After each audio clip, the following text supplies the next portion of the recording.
Lalita ji, please pick up the call.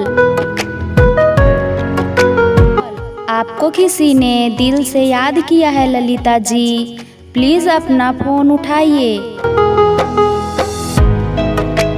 Lalita ji, please pick up the call.